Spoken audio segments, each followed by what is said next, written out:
Radio Sucesos 101.7 FM presenta su noticiero Sucesos con Milton Pérez y Verónica Larrea. Un periodismo libre para una democracia plena. Los hechos y las opiniones de los sucesos que marcan nuestro tiempo.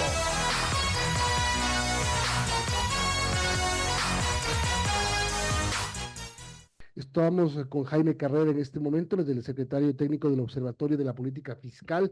Economista, gracias por acompañarnos. Ustedes como observatorio están haciendo algunos planteamientos de que algo se debe hacer para buscar alternativas a esto. Buen día. Buen día, Milton. Un saludo a usted, a la audiencia. Gracias por la invitación. Evidentemente que en esta crisis muy severa, fiscal, económica y de dólares, dejar de explotar el ITT ocasionaría grandes desajustes al país, ¿no? Hasta el mes de mayo de este año se exportó por el ITT 8 millones de barriles a $66. Son 544 millones de dólares. Hasta fin de año la exportación o la explotación de este recurso serían de unos 19 millones de barriles, es decir, 1.300 millones de dólares que el Ecuador dejaría de ingresar. De allí, si descontamos costos al presupuesto del Estado, entrarían un neto unos 1.000 millones de dólares. Este valor de 1.300 millones de dólares equivale a subir el IVA 3 puntos, del 15 al 18%, o duplicar los impuestos a los aranceles, o aumentar las tarifas de impuesto a la renta en un 25%. Y al margen de estas comparaciones, dejar de que el Ecuador ingrese dólares por esta magnitud debilita evidentemente la dolarización y la economía en su conjunto. Y de allí que encontrar la forma de que se siga explotando el ITT es una tarea urgente para el país. Vea usted que más de 1.000 millones de dólares de menores ingresos significa aumentar el déficit público. Hasta fin de año, el déficit público va a ser de más de 4.000 millones de dólares, a pesar de incrementar el IVA al 15%, a pesar de reducir el subsidio a los combustibles, a pesar de autorretenciones de impuestos a la renta por 800 millones de dólares, a pesar de impuestos temporales a empresas y a la banca por 500 millones de dólares, a pesar de aumentar el IVA del 12 al 15%. Eso le da la magnitud del problema fiscal. Y a eso agregar no recibir recursos de esta magnitud por no explotar el ITT, bueno, es debilitar profundamente las cuentas públicas y la economía. Ahora, economista, primero, hablemos del ánimo o de la intención que pueda tener, de la voluntad que pueda tener el gobierno. El presidente Noboa ha tenido algunas variaciones en su opinión sobre esto. En campaña se mostró de acuerdo en que hay que dejar el petróleo bajo tierra. A los primeros meses de su gobierno dijo que él incluso buscaría una moratoria porque necesita la plata para muchas cosas, incluso entre ellas combatir la inseguridad. Y luego él mismo creó un comité interministerial para que se encargue de aplicar el cierre del campo ITT, del bloque ITT. Entonces, primero veamos si es que el gobierno tiene voluntad. ¿Ustedes qué sienten y qué notan sobre este tema o qué saben? Hasta el momento el gobierno no ha hecho absolutamente nada, ¿no? Pero ya en el gobierno se evidencia la carencia de recursos, ¿no? Vea usted que este dato, con todos los inmensos recursos que tiene, acumula atrasos hasta junio por más de 1.200 millones de dólares. Hay falta de pagos a municipios, a la seguridad social. Entonces, el gobierno no se muestra en esto con una incertidumbre total. Bueno, si no lo hace, si no hace algo para continuar percibiendo estos recursos, la crisis fiscal va a ser severa. Porque además, la pérdida del Ecuador por las inversiones que se hicieron en estos campos hasta 2023 son de alrededor de 2.800 millones de dólares. Y además, cuando se comience a desmontar estas infraestructuras, se van a requerir cerca de $2.000 millones más. Y si es que no se explota en los próximos 10 años del ITT, perdería como $13.000 millones, es decir, son magnitudes imposibles de compensar para el Estado, ¿no?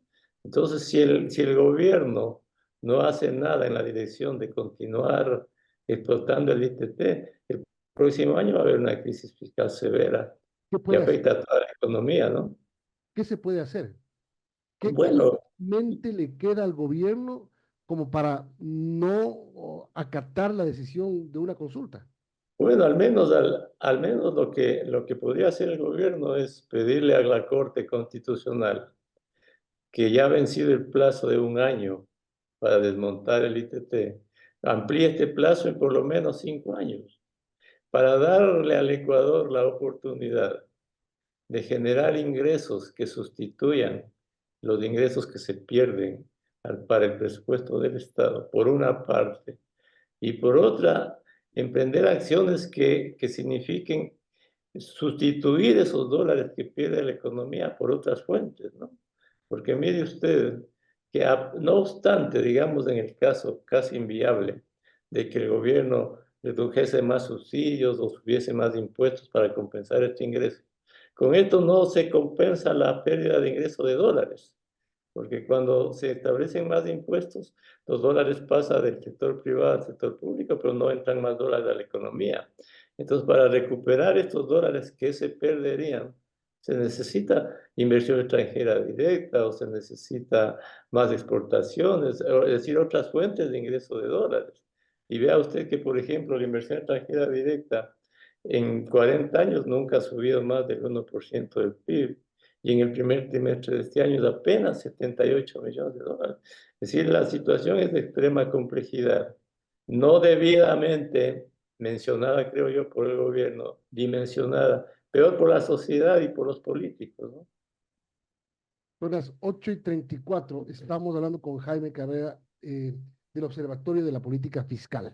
Economista, buenos días. Y bueno, ustedes han advertido desde el Observatorio de la Política Fiscal que el gobierno tendría que tomar medidas urgentes para evitar que se deje de explotar el ITT, pero si eso no es posible, la pregunta es cómo compensar esa falta de ingresos que implicaría dejar de explotar el ITT. Usted decía que incluso incrementando impuestos, del IVA del 15 al 18%, duplicando los impuestos arancelarios, aumentando en un 20% los niveles del impuesto a la renta, no llegaríamos a compensar. Entonces, ¿qué hacer si es que tendríamos que definitivamente dejar de explotar ese campo? Pero mire, la situación es clara en los números, ¿no? Aumentar el IVA al 18% es inviable. Ah, O deberíamos hacer Aumentar una el consulta impuesto para a que la la gente diga renta, impuestos o el campo, ITT. aumentar el impuesto a la renta en 25% tampoco es viable. Duplicar los aranceles tampoco es viable. Entonces, hagamos un número, ¿no? Si vaya a haber un déficit de 5.000, de 4.000 millones y más, menos ingresos, el déficit sube a 5.000 millones por lo menos. Como no hay posibilidad de generar ingresos, la otra sería reducir gastos. ¿Pero dónde reduce el gasto? 1.300 millones equivale a todo el pago de bonos a los pobres. No le pagamos los bonos a los pobres. O 1.300 millones de dólares representa la mitad de las transferencias a los gobiernos seccionales. No les damos a los gobiernos seccionales la mitad de las transferencias. Imposible, ¿no?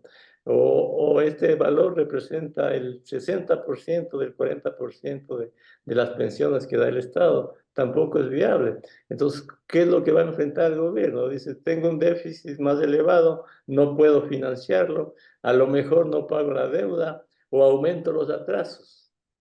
Este rato los atrasos a municipios, a clínicas, a hospitales, al seguro social, son 4.000 millones de dólares. Subir los atrasos a más de 5.000 millones de dólares sería catastrófico para el país, ¿no? Genera ingobernabilidad y esa es la situación en la que se enfrenta el Ecuador. Bueno, hablando de inversión extranjera, que es lo que anda por mínimos niveles, aquí hay un comparativo del Banco Central, 245 millones en 2019, 274 subió un poco en el 2020, pero el 21 cayó a 162 millones, el 22 sube a 220, el 23 cae a 95 millones.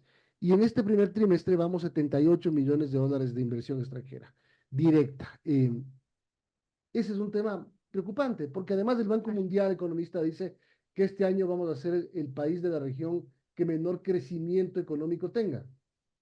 Pero mire, Milton, el problema del Ecuador es que no termina de comprender que la estabilidad fiscal, el equilibrio fiscal y el crecimiento de la economía son esenciales para generar trabajo y que haya menos pobres. Usted cita esos números, que son prácticamente los números que ha tenido el Ecuador en los últimos 40 años. Si uno ve en los últimos 40 años, el Ecuador ha crecido en promedio alrededor del 2%. En 40 años de inversión extranjera directa nunca aún pasó más allá del 1% del PIB, excepto uno o dos años, siempre fue escaso. Y en 40 años el Ecuador siempre tuvo déficits fiscales elevados, con excepción de los primeros años de la dolarización. Y en 40 años siempre nos endeudamos y no pagamos las deudas, las renegociamos. Es decir, el Ecuador no ha cambiado en la forma de actuar de los últimos 40 años. ¿Y cuál es la consecuencia? El país que tenemos, ¿no? Un país empobrecido que apenas produce $500 al mes por persona. Agregado a eso, esa pobreza en crecimiento, agregado a eso la inseguridad, el narcotráfico, agregado a eso la debilidad institucional, la corrupción, los problemas de la justicia. Bueno, el Ecuador enfrenta una situación Es en realmente extremo complejo. delicada, ¿no? Bien, Así es. Sí, vamos a ver en este mes qué se hace, si es que el gobierno realmente va a hacer algo por buscar extender por lo menos el tema de la explotación en el bloque 43. Le queremos agradecer, economista, por habernos acompañado y dicho esto, que es la posición del Observatorio de la Política Fiscal. Estoy con la ha metido por ahí. Gracias, economista Jaime Carrera. Gracias, muy gentil, ha sido muy amable.